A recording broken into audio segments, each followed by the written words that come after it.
មន្ត្រីក្រសួងដែនដីនិងមន្ត្រីខណ្ឌរិស័យកែវរួមគ្នាចេញលុយថ្លៃហូបចុកនិងថ្លៃធ្វើដំណើរឲ្យពលរដ្ឋជាង20នាក់ដែលធ្វើដំណើរពីស្រុកតាំងគោកខេត្តកំពង់ធំមកដាក់ញត្តិសុំការអន្តរាគមន៍រឿងដីធ្លីនៅក្រសួងដែនដីនិងនៅរដ្ឋសភានៅព្រឹកថ្ងៃទី27ខែកក្កដាពលរដ្ឋជាង20នាក់ដែលតំណាងឲ្យពលរដ្ឋសរុប48គ្រួសាររស់នៅស្រុកតាំងគោកខេត្តកំពង់ធំបានធ្វើដំណើរមកដាក់ញត្តិសុំការអន្តរាគមន៍ករណីដីធ្លីរបស់ពួកគេជាង230ហិកតាត្រូវបានអាជ្ញាធរស្រុករារាំងលែងឲ្យអាស្រ័យផលអំឡុងពេលពលរដ្ឋកំពុងប្រមូលផ្ដុំគ្នានៅមុខក្រសួងដែនដីតំណាងមន្ត្រីខណ្ឌរិស័យកែវនិងតំណាងមន្ត្រីក្រសួងដែនដីបានអញ្ជើញពលរដ្ឋទៅបរិភោគអាហារថ្ងៃត្រង់នៅហាងមួយទល់មុខនឹងក្រសួងដែនដីហើយក៏ទទួលញត្តិនៅទីនោះដែរពលរដ្ឋឲ្យដឹងថាមន្ត្រីទាំងនោះបានចេញលុយថ្លៃហូបចុកនិងថ្លៃធ្វើដំណើរឲ្យពួកគេសរុបអស់ជិត$500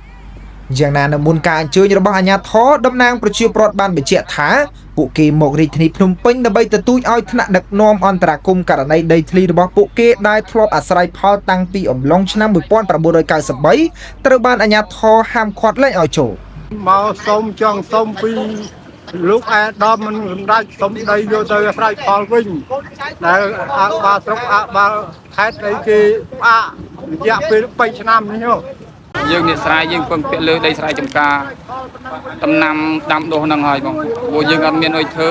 អត់ថ្ងៃនេះរត់ទៅលុយបងការរត់អត់បានគាត់នៅមកវឹកយើងទិញឈូកទិញស្រូវពូជយកទៅធ្វើហ្នឹងអស់លុយចងការលុយធនាគារអស់មកកណោមកឥឡូវអត់មានលុយបងរត់ទៀតដោយសារពួកគាត់មិនឲ្យយើងធ្វើហ្នឹងបើតាមប្រជាពលរដ្ឋដីទាំងនោះមានបង្កាន់ដៃកាន់កាប់និងមានការទទួលស្គាល់ពីអាជ្ញាធរមូលដ្ឋានត្រឹមត្រូវមិនតែប៉ុណ្ណោះពួកគេថាដីទាំងនោះក៏ទទួលបានការវាស់វែងកាត់ជ្រឿជូនប្រជាពលរដ្ឋតាមរយៈសចនឆ្នាំ2014និងឆ្នាំ2015របស់រដ្ឋាភិបាលផងទោះជាយ៉ាងណាពលរដ្ឋថាពួកគេមិនត្រឹមតែមិនទទួលបានដីទេថែមទាំងត្រូវអាជ្ញាធរស្រុកតាំងគោករារាំងលែងឲ្យអាស្រ័យផលនៅក្នុងអំឡុងឆ្នាំ2023មកទល់បច្ចុប្បន្នដោយចោទថាពួកគេទន្ទ្រានដីខុសច្បាប់និងបានបង្កការខូចខាតសម្ភារៈកសិកម្មមួយចំនួនរបស់ពួកគេផង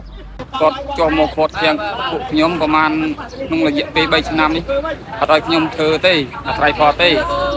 ព្រោះដីនេះធ្វើពីយូរឆ្នាំមកហើយមិនដែលមានមន្ត្រីណាមកខាត់ធៀងទេសុំដីមកវិញយកអាស្រ័យផលតកូនតចៅព្រោះអីខ្ញុំចាស់ហើយមានតែធ្វើស្រែហ្នឹងយើងទីឈ្នួលគេណាគេយក